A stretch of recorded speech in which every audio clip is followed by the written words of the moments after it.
السلام علیکم ورحمۃ اللہ وبرکاتہ. رب اشرح لي صدري ويسر لي امري واحلل عقدة من لساني يفقهوا قولي. ربي يسر ولا تعسر وتمم بالخير. اللهم صل على محمد وعلى آل محمد كما صليت على إبراهيم وعلى آل إبراهيم إنك حميد مجيد. اللهم بارك على محمد وعلى آل محمد كما باركت على إبراهيم وعلى آل إبراهيم إنك حميد مجيد. چونکہ آج ہمیں یہ شرف حاصل ہوا ہے، آپ کو معلوم ہے سورہ کہف کی تفسیر کا، اور ہمارے بھائی عابد حسین نے چونکہ اس کی شروعات پہلے کی ہے، اور آیت مبارکہ جو اس کی پہلی آیت مبارکہ ہے اس کی تفسیر انہوں نے بہت بہترین انداز میں کی تھی. مجھے موقع ملا ہے آگے بڑھنے کا. بسم اللہ الرحمن الرحیم. الحمد للہ الذی انزل علی عبده الكتاب ولم يجعل له عوجا قيما لينذر بأسا شديدا من لدنه ويبشر المؤمنين الذين يعملون الصالحات أن لهم أجرا حسنا ماكثين فيه أبدا وينذر الذين قالوا اتخذ الله ولدا. چونکہ آپ سب جانتے ہیں پہلی آیت مبارکہ کا جو ہے تفسیر آیا ہے پہلے، تو میں شروع کروں گی انشاءاللہ دوسری آیت مبارکہ سے. اس میں آتا ہے قیمن، یعنی اس حال میں کہ وہ سیدھی ہے. قیمن کا معنی ہے سیدھا. لیونذرا، تاکہ ڈرائے، بأسن شدیدن، سخت عذاب سے، من لدنہ، جو اس کی طرف سے ہوگی، یعنی اللہ کی طرف سے ہوگی. ویبشر المؤمنین، اور تاکہ خوشخبری سنا دے وہ، الذین، ان لوگوں کو جو مومن ہوئے ہیں، یعملون الصالحات، جنہوں نے نیک عمل کیے ہیں، عمل صالحات کیے ہیں، ان لہم اجرا حسنا، بے شک ان کے لیے اجر حسنا ہے، بہترین جزا ہے، بہترین اجر ہے. ماکثین فیہ ابدا، اس حال میں کہ وہ رہنے والے ہوں گے اس میں ہمیشہ. وَيُنذِرَ الَّذِينَ قَالُوا اتَّخَذَ اللَّهُ وَلَدًا، اور تاکہ وہ ڈرائے ان لوگوں کو جنہوں نے کہا بنائی ہے یا رکھی ہے اللہ تعالیٰ نے اولاد.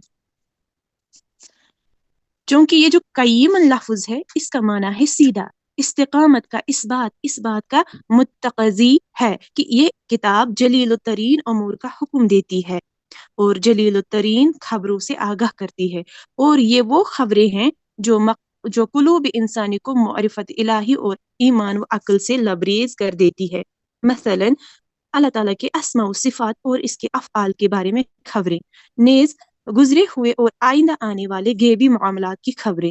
اس کتاب کی استقامت کا اثبات اور اس امر کا بھی تقاضا کرتا ہے کہ اس کے اوامر اور نواہی کے نفوذ انسانی کا تزکیہ، اس کی نشو و نما اور ان کی تکمیل کرتے ہیں، کیونکہ یہ اوامر و نواہی کامل عدل و انصاف، اخلاص اور اکیلے اللہ رب العالمین کے لیے عبودیت پر مشتمل ہے. یہ کتاب جس کے مذکورہ بالا اوصاف بیان کیے گئے ہیں اس بات کی مستحق ہے کہ اللہ تعالیٰ اس کے نازل کرنے پر اپنی حمد بیان کرے اور اپنے بندے سے اپنی حمد و ستائش کا مطالبہ کرے. چونکہ ہم سب جانتے ہیں آج سے 1450 سال پہلے رسول اللہ صلی اللہ علیہ وسلم نے پیشن گوئی کی ہے کہ مسلمانوں کی حالت کیسی ہوگی. ایک حدیث کے مفہوم کے مطابق آپ صلی اللہ علیہ وسلم نے فرمایا کہ ایک وقت آئے گا کہ مسلمان امت کے اوپر جو دوسری غیر مسلم قومیں ہوں گی ایسے ٹوٹ پڑیں گی جیسے کھانے والے پیالوں پر ٹوٹ پڑتے ہیں. تو صحابہ رضی اللہ تعالی عنہم اجمعین نے پوچھا تھا کہ یا رسول اللہ صلی اللہ علیہ وسلم، کیا ہم تعداد میں کم ہوں گے؟ آپ صلی اللہ علیہ وسلم نے فرمایا نہیں، تم تعداد میں کم نہیں ہوں گے، بلکہ اللہ تعالیٰ تمہارے دلوں کے اندر وہن ڈال دے گا. اور دوسری روایت کے مطابق نبی کریم صلی اللہ علیہ وسلم نے فرمایا کہ مسلمان امت سمندر کی جاگ کی مانند ہوں گے، جہاں سمندر کی لہر ان کو لے جانا چاہے وہاں لے جائے گی، کیونکہ اس جاگ میں نہ کوئی وزن ہوتا ہے. اور اس کی ایک وجہ آپ صلی اللہ علیہ وسلم نے یہ بھی فرمایا کہ اللہ تعالیٰ تمہارے دشمنوں کے دلوں میں سے تمہارا خوف نکال دے گا اور تمہارے دلوں میں وہن ڈال دے گا. تو صحابہ رضی اللہ تعالی عنہم نے پوچھا یا رسول اللہ صلی اللہ علیہ وسلم، یہ وہن کیا چیز ہے؟ آپ صلی اللہ علیہ وسلم نے فرمایا حب الدنیا و کراہت الموت، یعنی دنیا کی محبت اور موت سے نفرت، یعنی موت کی کوئی تیاری نہ ہوگی، موت سے دوری ہوگی، لوگ بھول چکے ہوں گے موت کو، وہ دنیا کی لذتوں میں غرق ہو چکے ہوں گے اور موت کو بلا دیے ہوں گے، جبکہ ہمیں سمندر کی جاگ بننے کے لیے اس دنیا میں نہیں بھیجا گیا تھا، بلکہ ہمیں اس دنیا میں بھیجا گیا تھا، یعنی وَجَعَلْنَاكُمْ أُمَّةً وَسَطًا، یعنی ہمیں خود بھی سیدھا رہنا ہے، خود بھی دین پر قائم رہنا ہے اور دوسروں کو بھی اس دین کی طرف لے کے آنا ہے۔ لیکن ہم نے یہ ذمہ داری اپنے اوپر نہیں لی۔ ہم نے سوچا مسجد کا مولوی کرے گا، امام کر لے گا، فلاں مفتی کرے گا، فلاں عالم کرے گا، فلاں لوگ کریں گے جنہوں نے ذمہ داری لی ہے۔ ہم نے اپنے آپ کو خاموشی سے ان ذمہ داریوں سے سائڈ میں کر لیا، دور کر لیا، علیحدہ کر لیا۔ جیسے سورۃ ابراہیم میں فرمایا گیا ہے، سورۃ ابراہیم میں موجود جو مومن کی مثال آئی ہے، وہ سمندر کی جا کی مثال نہیں آئی، بلکہ وہ ایک مضبوط تناور کھجور کا درخت جس کی بنیاد مضبوط ہوتی ہے اور جس کی شاخیں آسمان تک جاتی ہے، یہ ہوتا ہے مومن۔ مومن کی مضبوط بنیاد کیسے بنتی ہے؟ وہ مومن جو قرآن کو تھام لیتا ہے۔ قرآن کی ایک صفت یاد کر لیجئے، وَلَمْ يَجْعَلْ لَهُ عِوَجًا، یعنی اس میں کوئی ٹیڑھ پن نہیں ہے، کوئی کجی نہیں ہے، یہ ٹیڑھا نہیں ہے، یہ قرآن یہ بالکل سیدھا ہے۔ جو اس کو تھام لے گا تو اس کی زندگی بھی توازن پر آنا شروع ہوگی۔ قیمن، جو اس قرآن کو تھام لے گا اس کو کسی چیز کی ضرورت نہیں ہے۔ اس قرآن سے بڑا کوئی معجزہ نہیں ہے ہمارے سامنے۔ ہم کن معجزوں کی تلاش میں ہیں؟ ہم کن فرشتوں کو دیکھنے کے انتظار میں ہیں کہ جب وہ اتر آئیں گے تو ہم اپنا عمل اللہ اور اللہ کی وحی کے مطابق کریں گے؟ اللہ تعالیٰ نے یہ صفت جو بیان کی ہے، یہ اس لیے کی ہے کہ امت کو بار بار اپنی پہچان یاد رکھنی ہو۔ ہمارا کام معاشرے کے ساتھ بینڈ ہونا نہیں ہے۔ جہاں معاشرہ جائے گا، جس طرح سے معاشرہ چلے گا، ہم اسی طرح چلیں گے۔ ہمارے اکثر یہاں پہ یہ مشہور ہے کہ جو میجارٹی کرتی ہے ہمیں بھی وہی کرنا چاہیے۔ میجارٹی اگر غلط بھی کرے گی، کیا ہمیں وہ غلط بھی کرنا ہے؟ ہمارا کام ہے چاہے فتنوں کے کتنے بھی سیلاب کیوں نہ آئے، کتنی بھی آزمائشیں کیوں نہ آئے، معاشرے کے کتنے بھی طور طریقے کیوں نہ بدلیں، لیکن ہمارا اینکر، ہمارا سپورٹ قرآن ہونا چاہیے۔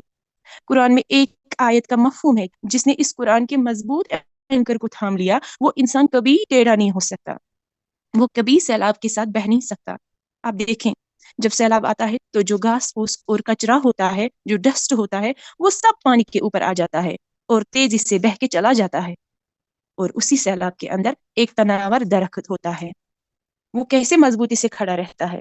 آپ دیکھیں، آج ہمارے چاروں طرف مختلف فتنوں کے اور آزمائشوں کے سیلاب ہے، کون ان آزمائشوں میں بہہ نہیں جائے گا؟ کون ڈٹ کے رہے گا؟ صرف وہی جو قرآن کو تھام لے گا۔ اور اندازہ کرے کہ اگر اسی سیلاب میں ایک تناور درخت مل جائے اور ہم اس کو تھام لیں گے، کیا ہمیں پریشر فیل نہیں ہوگا پانی کا؟ یقیناً ہوگا، ضرور ہوگا۔ اسی طرح جو قرآن کو فتنوں میں تھام لے گا، آزمائشیں تو اس کو بھی آئیں گی، مشکل تو اس کو بھی لگے گی۔ ایسا نہیں ہے کہ جو مومن ہوگا، جو قرآن کو تھام لے گا، اس کو پریشر فیل نہیں ہوگا، اس کو آزمائشیں نہیں آئیں گی، اس کو فتنے نہیں گھیر لیں گے۔ لیکن یاد رکھیں، سورۃ کہف کی تھیم جو کہ اللہ تعالیٰ کی طرف پناہ لینے کے لیے آئے گا، تو اللہ تعالیٰ اس کو پناہ دے گا۔ جو چاہتا ہے کہ ہم اور ہمارے بچے اللہ کے فرما بردار بنے، تو قرآن کو تھام لے۔ قرآن میں صرف تجوید پڑھنا اہم نہیں ہے، صرف قرآت اہم نہیں ہے، بلکہ قرآن کو سمجھ کر پڑھنا اور پڑھ کر عمل کرنا اور زندگی کو اس کے مطابق گزارنا قرآن کا اصل مقصد ہے۔ کیونکہ یہ کتاب ہدایت کے لیے ہے، یہ کتاب ہدایت ہے، ہدایت کے لیے آئی ہے۔ جیسے کہ ہم ڈاکٹر کے پاس جاتے ہیں اور وہ ہمیں پرسکرپشن لکھ کے دیتا ہے، تو ہم اس پرسکرپشن کو بیٹھ کر یاد کر لیتے ہیں، دوا خرید کر دوا نہیں کھاتے ہیں۔ تو یہ کیا عقل مندی کا طریقہ ہے؟ ہم وہ پرسکرپشن لائے اور گھر میں بیٹھ کر اس کو یاد کرتے رہیں تو کیا ہم ٹھیک ہو جائیں گے؟ قرآن کے ساتھ بھی یہی معاملہ کرتے ہیں ہم اس کے رسم الخط کو زبانی یاد تو کر لیتے ہیں، لیکن اس پر عمل نہیں کرتے ہیں۔ جو مسلمان آج کے زمانے میں قرآن سے دور ہوگا، وہ being a Muslim identity crisis کا شکار ہو جائے گا، اور ہمارے ہاں میجارٹی ایسی ہی ہے۔ اب آپ کو اندازہ ہو رہا ہوگا کہ کیوں ہر جمعہ سورۃ کہف پڑھنے کو کہا گیا ہے، تاکہ ہمارا ایمان ریوائیو ہو، تاکہ ہم مضبوطی سے فتنوں کا مقابلہ کریں۔ آگے اسی آیت میں اللہ تعالیٰ نے فرمایا، قیما لینذر بأسا شدیدا من لدنہ، یہ بالکل قائم کتاب ہے، سیدھی کتاب ہے، اور اس کا مقصد کیا ہے؟ اب آپ کو آگے کے چند جملوں میں قرآن کے 3 مقصد ملیں گے۔ کئی مقاصد میں سے قرآن کی یہاں پر 2-3 مقاصد انہی 2-3 آیات میں، یعنی آیت نمبر 2 اور آیت نمبر 3 میں آئیں گے۔ وہ کیا ہے؟ لینذر، تاکہ یہ خبردار کرے، تاکہ یہ لوگوں کو ڈرائے، باسن شدیدن، ایک سخت عذاب سے، ایک سخت سزا سے۔ اس سے پہلے ہم نے بات کی کہ قرآن کا مقصد صرف تلاوت نہیں، صرف حفظ نہیں، تلاوت بھی اہم ہے، حفظ بھی اہم ہے، ہم اس کو رد تو نہیں کر سکتے، ہم اس کا انکار تو نہیں کر سکتے ہیں، لیکن سب سے اہم ہمارے لیے قرآن پر عمل کرنا ہے۔ اس دور میں ہم اصحاب کہف کو سب سے بڑا معجزہ سمجھتے ہیں، لیکن اللہ تعالیٰ نے مسلمانوں کو ایک سٹینڈنگ میریکل دیا ہے جو ہمارے لیے ہر مسئلے کا حل بتاتی ہے، اور ہمیں اس بات پر فخر ہونا چاہیے کہ اللہ تعالیٰ نے ہمیں مسلمان امت میں چنا ہے۔ ہمیں فخر کرنا چاہیے اپنے آپ پر جب مسلمان کا نام لیا جا رہا ہوگا۔ اپنے آپ کو دیکھیں اس وقت جب مسلمان کی بات چل رہی ہے قرآن میں۔ مفسرین کہتے ہیں کہ قرآن جیسے صحابہ رضی اللہ تعالیٰ عنہ کے لیے معجزہ تھا، ایسے ہی ہمارے لیے معجزہ ہے اور ہر دور میں رہے گا، کیونکہ یہ دلوں کو بدل دیتا ہے۔ جس طرح آج سے 1450 سال پہلے اس قرآن نے عرب کے ان لوگوں کو بدلا تھا جو اپنی بیٹیوں کو زندہ دفن کیا کرتے تھے، تو آج 2024 میں ہم کیوں نا امید ہو رہے ہیں؟ دراصل ہمیں قرآن پڑھنا نہیں آتا ہے، سمجھنا نہیں آتا ہے، ہم نے کوشش کرنا چھوڑ دی ہے۔ یہ ایک ایسا معجزہ ہے جو آج بھی ہماری حالت کو بدل سکتا ہے، اور اللہ تعالیٰ نے یہ معجزہ دیا ہے اس وقت بھی تھامنے کے لیے جس وقت انسان کو سب سے بڑی آزمائشیں ہٹ کریں گی، اور وہ سب سے بڑا فتنہ اور آزمائش کیا ہوگی؟ فتنہ دجال۔ جتنی بڑی آزمائش ہوگی ہمیں اتنا ہی مضبوط سہارا چاہیے، جتنا سخت اللہ کی طرف سے امتحان ہوگا اتنا سخت ہمیں قرآن کو تھامنا ہوگا۔ اگر ہماری زندگی میں پریشانیاں ہیں تو کیا کرنا چاہیے؟ قرآن سے دور ہونا چاہیے یا پھر قرآن کو مضبوطی سے تھامنا چاہیے؟ ہم میں سے جتنے بھی لوگ یہاں ہیں، ہر عمر کا انسان، چاہے بڑا ہے چاہے چھوٹا ہے، کوئی بھی اپنی زندگی میں خوش نہیں ہے، کوئی اپنی قسمت سے سیٹسفائی نہیں ہو سکتا جب تک کہ وہ اس دنیا کی حقیقت کو سمجھ نہیں سکتا، اللہ تعالیٰ کے قانون کو سمجھ نہیں سکتا۔ اسی لیے رسول اللہ صلی اللہ علیہ وسلم کے حدیث کے الفاظ اور مفہوم میں آتا ہے کہ مومن کے لیے ہر معاملہ ہی خوبصورت ہوتا ہے، جب اس کو خیر پہنچتی ہے تو شکر کرتا ہے اور اجر پاتا ہے، اور جب اس کو مشکل آتی ہے تو صبر کرتا ہے اور اپنے ایمان میں مضبوطی حاصل کرتا ہے۔ یہی ہے ہمارے لیے اصل چیز جس کو ہمیں سمجھنا ہے۔ اللہ تعالیٰ نے فرمایا ہے وَلَقَدْ يَسَّرْنَا الْقُرْآنَ لِلذِّكْرِ فَهَلْ مِن مُدَّكِرٍ، یعنی ہم نے اس قرآن کو آسان بنایا ہے اور اس میں یسر رکھا ہے، اس میں آسانی رکھی ہے، یہ کوئی سخت نہیں ہے، مشکل نہیں ہے۔ اور اللہ تعالیٰ نے یہ جو بات فرمائی ہے لِيُنذِرَ بَأْسًا شَدِيدًا مِّن لَدُنْهُ وَيُبَشِّرَ الْمُؤْمِنِينَ الَّذِينَ يَعْمَلُونَ الصَّالِحَاتِ أَنَّ لَهُمْ أَجْرًا حَسَنًا۔ اللہ تعالیٰ نے اس قرآن کو بالکل بیلنسڈ بنایا ہے تاکہ اللہ تعالیٰ خبردار کر دے ایک سخت سزا سے، وہ جو اس کی طرف سے ہوگی، من لدن ہو، اس کی طرف سے، اور اس کے بعد اللہ تعالیٰ مومنوں کو بشارت دیتا ہے۔ اس آیت مبارکہ کی آپ خوبصورتی کا اندازہ کیجئے، مومنین کو جب بشارت دینے کی بات آئی تو مومنوں کا نام لیا گیا، وَيُبَشِّرَ الْمُؤْمِنِينَ، اور جب خبردار کرنے کی بات آئی تو بیچ میں سے وہ آبجیکٹ، وہ لفظ ہی غائب ہے، لِيُنذِرَ، تاکہ خبردار کر دے۔ کس کو؟ یہ تو نہیں آیا نا؟ تو سکالرز کے مطابق یہاں پر ایک لفظ چھپا ہوا ہے، ایک لفظ محذوف ہے۔ یہ اصل میں کیسا ہونا چاہیے تھا؟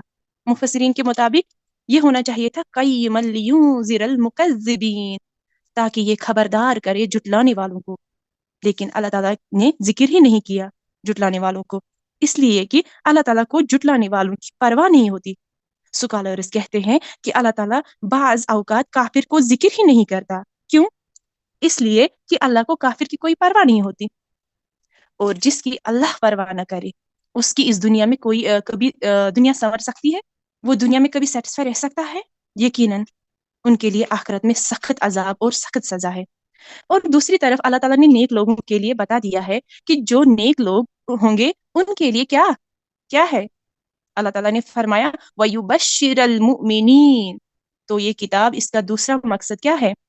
ایک مقصد آیا اسی آیت میں کہ یہ خبردار کرتی ہے، لوگوں کو ڈراتی ہے کہ دیکھو برے انجام سے بچو، اور دوسرا یہ بشارت اور خوشخبری دیتی ہے مومنین کو، الذین یعملون الصالحات، یہ صرف مسلمان نہیں، وَيُبَشِّرَ الْمُسْلِمِينَ تو نہیں آیا نا کہ مسلمانوں کو بشارت دے دو، پھر تو سیدھا یہاں پہ ہوتا مسلمانوں کا نام ہوتا، کیونکہ مسلم اور مومن میں بہت فرق ہے۔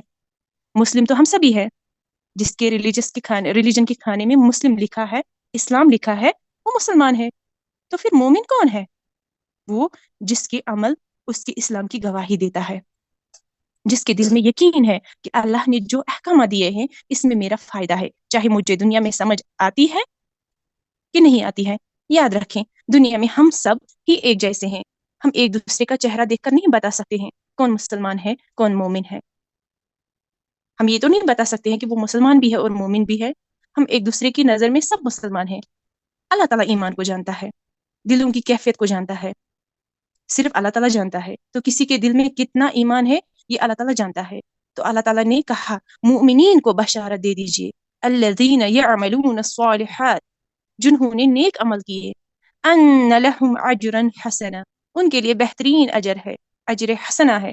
اور اجر حسنہ کیا ہے اس کو آیت نمبر 3 میں بتایا گیا ہے، ماکثین فیہ ابدا۔ کیا اجر ہے مومنین کے لیے؟ ان کے لیے جنت، اللہ کی رضا اجر ہوگا، کیونکہ یہ آیت جو ہے آیت نمبر 3 یہ آیت نمبر 2 کے آخری جملے سے کنیکٹڈ ہے۔ یہ مومنین جو ہے یہ اس جنت میں ہمیشہ کے لیے رہیں گے۔ یہ جو 3 آیتیں ہیں نا سورۃ کہف کی، مفسرین کہتے ہیں کہ ان 3 آیتوں میں اللہ تعالیٰ نے اسلام کے 3 فنڈامنٹلز کو بیان کیا ہے، صرف 3 آیتوں میں اسلام کی بنیادی فنڈامنٹل جو 3 ہیں وہ تینوں بیان ہوئے ہیں۔ اسلام کا بنیادی فنڈامنٹل ایک ہے توحید، دوسرا ہے رسالہ، اور تیسرا ہے آخرہ۔ جب ہم نے آیت نمبر 1 پڑھی تھی، پہلی آیت، تو وہاں توحید کا ذکر تھا، الحمدللہ الذی، یعنی کل حمد اور کل شکر آیا تھا۔ اللہ تعالیٰ نے اپنی الٹیمیٹ تعریف وہاں ذکر کی تھی۔ یہ ہے توحید کا تصور، یہ ہے توحید کا کانسیپٹ، کہ کسی کسی کی حتمی تعریف اور کسی کا حتمی شکر نہیں ہو سکتا سوائے اللہ کے۔ یہ ہے اللہ، یہ ہے توحید کا کانسیپٹ۔ پھر اس میں اسی میں آیا تھا پہلی آیت ہی میں، انزل علی عبدہ الکتاب، تو یہاں پر ہم کو ایمان بالرسالہ ملتا ہے، رسولوں پر ایمان۔ یہ ہمارے ایمان کا ایک پہلو ہے، ایک اہم پہلو لایا گیا ہے۔ ہم نے سنا ہے نا ایمانیت ثلاثہ، یعنی 3 بنیادی ایمان ہمارے جو ہے، اس میں ہے ایمان باللہ، دوسرا ہے ایمان بالرسل، اور تیسرا ہے ایمان بالآخرہ۔ ایمان باللہ کہیے یا توحید کہیے ایک ہی بات ہے، ایمان بالرسل کہیں یا رسالہ ایک ہی بات ہے۔ اور آیت نمبر 2 اور 3 میں ہے کنسپٹ ہے آخرت کا، اس لیے کہ جو اس کتاب کی وارننگ کو نہیں سنے گا اس کے لیے سزا کے لیے اللہ تعالیٰ نے وارننگ دی ہے، اور جو اس کتاب کی وارننگ سے فائدہ اٹھائے گا اس کو اللہ تعالیٰ نے اجر کی نوید سنا دی ہے۔ تو یہ اتنی سی 3 آیات میں ہم کو توحید کا فنڈامنٹل سمرائز ہوتے ہوئے مل گئے ہیں، اور اس کے ساتھ ساتھ ہمیں 3 چیزیں اور ملتی ہیں ان 3 آیتوں میں۔ ایک ہے اللہ کی محبت، ایک ہے اللہ کا خوف، اور تیسرا ہے امید کی کرن۔ ان 3 آیات میں اس کو ہم عربی میں کہتے ہیں الحب والخوف والرجاء۔ حب اللہ کی محبت، حب اللہ کی محبت، خوف اللہ کا ڈر، اور رجا امید اللہ سے۔ جب اللہ نے کہا الحمدللہ تو یہ ہم دل سے اللہ کا شکر ادا کرتے ہیں، یہ ایک جذبہ شکر ہے جو دل سے جڑا ہوتا ہے، جو اللہ سے محبت کا اظہار ہے۔ دوسرا ایموشن اللہ کا خوف، اللہ کے خوف کا ملتا ہے، تخویف۔ بعض اوقات انسان اللہ کے عذاب کے ڈر سے عمل پر آتا ہے، اور بعض اوقات اللہ کی محبت سے عمل پر آتا ہے۔ اللہ تعالیٰ نے یہ دونوں ایموشنز قرآن میں استعمال کیے ہیں۔ اور پھر ایک اور ایموشن امید کا دیا مومنوں کے لیے۔ اور ہم انسانوں کو زندگی میں اکثر اوقات تبشیر اور تخفیف دونوں کی ضرورت ہوتی ہے۔ کبھی ہمیں خوف کے ذریعے اللہ تعالیٰ کی بات ماننی ہوتی ہے، اور کبھی ہمیں گلیڈ ٹائڈنگز، اجر اور جنت کے لیے، اللہ کی رضا پانے کے لیے اللہ کی عبدیت اور اطاعت میں آنا ہوتا ہے۔ جہاں جہاں اللہ تعالیٰ نے جنت کی بشارت دی ہے وہاں وہاں جہنم کا خوف بھی دلایا ہے، اور یہی قرآن کا خوبصورت بیلنس ہے جس کو رکھا گیا ہے۔ اور آگے آیت نمبر 4 میں کہا گیا ہے وَيُنذِرَ الَّذِينَ قَالُوا اتَّخَذَ اللَّهُ وَلَدًا، اور خبردار کر دے ان لوگوں کو قالوا جنہوں نے کہا اتخذ اللہ ولدا کہ اللہ تعالیٰ نے اولاد رکھی ہے یا اللہ کی اولاد ہے۔ اگر ہم گرامر کے حساب سے دیکھیں تو یہ آیت پچھلی آیت سے اس کا بڑا گہرا تعلق ہے۔ جو لوگ گرامر سمجھتے ہیں وہ اس کو اچھی طرح سمجھ سکتے ہیں۔ وَيُنذِرَ جو یہاں پر آیا ہے یہ بتا رہا ہے کہ آیت سٹرونگلی کنیکٹڈ چل رہی ہے پیچھے کنیکٹ کے ساتھ، ورنہ یہ ینذرو ہونا چاہیے تھا مفسرین کے مطابق۔ پیچھے اگر ہم دیکھیں آیت نمبر 2 میں قیما لینذر آیا تھا، را پر زبر، اسی طرح اسی آیت میں ویبشر آیا تھا، پورا کانٹیکسٹ آپس میں کنیکٹڈ ہے۔ اسی طرح اس آیت میں آیا وینذر تاکہ وہ خبردار کر دے، تو یہاں پر تاکہ یہاں اس واو کی وجہ سے آیا، اس لیے کہ دو جملوں کو کنیکٹ کر رہا ہے، اللہ تعالیٰ نے ان کو خبردار کیا ہے، یہ جوڑ دی ہے بات۔ ایک قرآن کا مقصد کیا تھا کہ قرآن خوشخبری سنا دے نیک عمل کرنے والوں کو، یقیناً ایک اور مقصد قرآن کا یہ ہے کہ یہ مس انفارمیشن کو ٹھیک کرنے آیا ہے۔ یہ آیت نمبر 4 ہم کو بتا رہی ہے یہ جو غلط معلومات تھی، مس انفارمیشن تھی معاشروں کے اندر، عقیدوں کے اندر، یہ قرآن اس کو ٹھیک کرنے کے لیے آیا ہے۔ اللہ تعالیٰ قرآن کا ایک اور مقصد یہاں پر بتا رہا ہے۔ سکالرز کے مطابق قرآن میں 3 صورتیں ایک ساتھ لائن سے آتی ہیں، سورۃ بنی اسرائیل، سورۃ قحف اور سورۃ المریم۔ سورۃ بنی اسرائیل میں بنی اسرائیلوں کا چہرہ واضح کیا گیا ہے، ان کی غلطیاں واضح کی گئی ہیں۔ سورہ کہف میں اس آیت میں یعنی آیت نمبر 4 میں اور پھر آگے پوری سورۃ مریم میں نصرہ کے چہرے کو واضح کیا گیا ہے کہ کیا ان کی غلطیاں تھی، کہاں کہاں انہوں نے ٹھوکر کھائی۔ تو یہاں پر مقصد کیا تھا؟ کیا سورہ کہف مکہ میں نازل ہوئی تھی؟ کیا مکہ میں نصارہ موجود تھے؟ نہیں، مکہ میں نصارہ موجود نہیں تھے، حجاز کے علاقے میں نصارہ تھے۔ حجاز وہ پورا عربین پیننسولا کہلاتا ہے، اور یثرب میں نصارہ تھے جو کہ آج کا مدینہ ہے، اس وقت اس کو یثرب کہا جاتا تھا، لیکن مکہ میں اسپیسیفکلی کرسچنز نہیں تھے۔ تو پھر اللہ تعالیٰ نے سورہ کہف کو جو کہ مکی صورت ہے اس کو نازل کیا، اور اللہ تعالیٰ نے کہا وَيُنذِرَ الَّذِينَ قَالَ اتَّخَذُوا اللَّهَ وَلَدًا، اور یہ قرآن کا ایک مقصد ہے کہ قرآن ان کو وارن کرتا ہے، ان کو خبردار کر دے جو کہتے ہیں کہ اللہ نے اپنے لیے بیٹا بنایا ہے۔ تو مقصد کیا ہے؟ مفسرین کے مطابق یہاں پر اصل میں ڈائریکٹلی نصارہ کو نہیں کہا گیا ہے، بلکہ خبردار کیا گیا ہے قریش کو کہ قریش اس سے سبق حاصل کرے۔ نصارہ جو تھے وہ عیسیٰ علیہ السلام کو اللہ کا بیٹا کہتے تھے، اور بعض یہودی قبیلے عزیر علیہ السلام کو اللہ کا بیٹا کہا کرتے تھے، اور یہ جو قریش تھے یہ فرشتوں کو اللہ کی بیٹیاں کہا کرتے تھے، اور اپنے بعض بتوں کو بھی اللہ کے خاص اولاد کے ساتھ منسوب کرتے تھے۔ تو اللہ نے اصل میں یہاں جو خبردار کیا ہے وہ نصارہ کو مینشن کر کے قریش کو وارن کیا تھا۔ تو ہم اگر تھوڑا سا بھی اس کو تاریخ کی نظر سے سمجھیں تو جو نصارہ تھے جس وقت عیسیٰ علیہ السلام پر وہ ایمان لائے تھے، کیا وہ اپنے دور کے مسلمان تھے؟ بالکل بالکل، وہ جب اس دور میں ان پر ایمان لائے اور ان کی تعلیمات پر عمل کر رہے تھے، وہ اپنے دور کے مسلمان تھے۔ ہر نبی کے پیروکار جب تک اپنے نبی کو مانتے رہے اور ان کی بتائی ہوئی تعلیمات پر عمل کرتے رہے، وہ اپنے دور کے مسلمان تھے۔ اور نصارہ کے متعلق آتا ہے کہ یہ لوگ حضرت عیسیٰ علیہ السلام کے بعد 2 صدیوں تک اسی دین پر قائم رہے، یعنی توحید پر تھے۔ یہ 4ویں صدی کے آگے پیچھے جا کر ان میں ڈیویشن شروع ہوئی تھی عیسیٰ علیہ السلام کی شخصیت کے اوپر، اور اس کے بعد انہوں نے عیسیٰ علیہ السلام کو اللہ تعالیٰ کا بیٹا کہنا اور ماننا شروع کیا تھا، ورنہ پہلے جو نصارہ تھے وہ توحید کے اوپر تھے، کیونکہ عیسیٰ علیہ السلام اسی لائن میں آتے تھے جس میں موسیٰ علیہ السلام آئے تھے۔ اصل میں عیسیٰ علیہ السلام کس امت پر آئے تھے؟ اس امت کا نام قرآن میں بار بار آ رہا ہے، بنی اسرائیل پر آئے تھے، اور بنی اسرائیل میں ہم سب کو معلوم ہے حضرت اسحاق علیہ السلام کی ذریت میں سے لگاتار انبیاء اور رسول بھیجے گئے۔ تو جو تعلیمات موسیٰ علیہ السلام کی تھی وہی تعلیمات عیسیٰ علیہ السلام کی تھی، لیکن وقت کے ساتھ ساتھ تقریباً 2 سے 3 صدیاں گزرنے کے بعد نصارہ نے توحید کو چھوڑ کر عیسیٰ علیہ السلام کی شخصیت کے اوپر ڈیبیٹ کرنا شروع کیا تھا کہ یہ ڈیوائن ہے۔ پھر انہوں نے اس کے بعد عیسیٰ علیہ السلام کو اللہ کا بیٹا قرار دیا۔ عیسیٰ علیہ السلام نے کبھی اپنے آپ کو خود اللہ کا بیٹا نہیں کہا، یہاں تک کہ جتنی بھی ان کی کتابیں ہیں وہ سب عیسیٰ کے کئی سو سال بعد لکھی گئی ہے۔ عیسیٰ علیہ السلام کی زندگی میں کچھ نہیں لکھا گیا تھا۔ ان کی بائبلز اور گاسپلز میں صرف اللہ کی وحی نہیں ہے، یہ ہم جانتے ہیں، اس میں ان کی زندگی کے واقعات بھی ہیں، عیسیٰ علیہ السلام کے حالات بھی ملتے ہیں، ان کی کوٹیشنز بھی ملتی ہیں، اور کہیں نہ کہیں بائبل میں اللہ کی وحی بھی نظر آتی ہے۔ تو بائبل میں ہمیں تینوں قسم کی چیزیں ملتی ہیں، کیونکہ اللہ کا نبی اپنے لیے لارڈ اور گاڈ نہیں کہہ سکتا، نہیں لکھ سکتا، یہ بات کی باتیں ہیں جو ان میں لکھی گئی ہیں۔ تو اللہ تعالیٰ نے یہ جو یہاں پر بات کہی ہے وَيُنذِرَ، یہاں اللہ تعالیٰ چاہ رہے ہیں کہ وہ ان کو بھی خبردار کر دے جنہوں نے اللہ کے ساتھ بیٹا قرار دیا تھا، لیکن اصل میں قریش کو خبردار کیا جا رہا ہے۔ اور ولدہ عربی زبان میں صرف بیٹے کے لیے استعمال نہیں ہوتا ہے، ولدن عربی زبان میں چائلڈ کے لیے آتا ہے، یعنی بچہ، اور بچہ میل بھی ہو سکتا ہے اور فیمیل بھی ہو سکتا ہے۔ اللہ تعالیٰ اصل میں یہاں پر ایک جنرل سٹیٹمنٹ کہہ رہے ہیں، آنے والی دنیا کے لیے جو بھی شرک کرے گا اور جو بھی اللہ کے ساتھ کوئی بھی کسی قسم کا بیٹا یا بیٹی منسوب کرے گا، اصل میں وہ اللہ کی نظر میں ظالم ہے۔ اور اللہ تعالیٰ نے کہا ہے قرآن کے ذریعے کہ قرآن کے ذریعے اس کو خبردار کر دو اس کو بتا دو کہ یہ عمل صحیح نہیں ہے. یہ جو یہاں پہ لفظ آیا ہے اتخذا، عربی میں اتخذا کہتے ہیں کسی چیز کو ٹائٹلی پکڑنا. ایک ہوتا ہے بس پکڑ لیا آپ نے ہلکے ہاتھ سے، ایک ہوتا ہے کسی چیز کو دبا کر پکڑ لینا.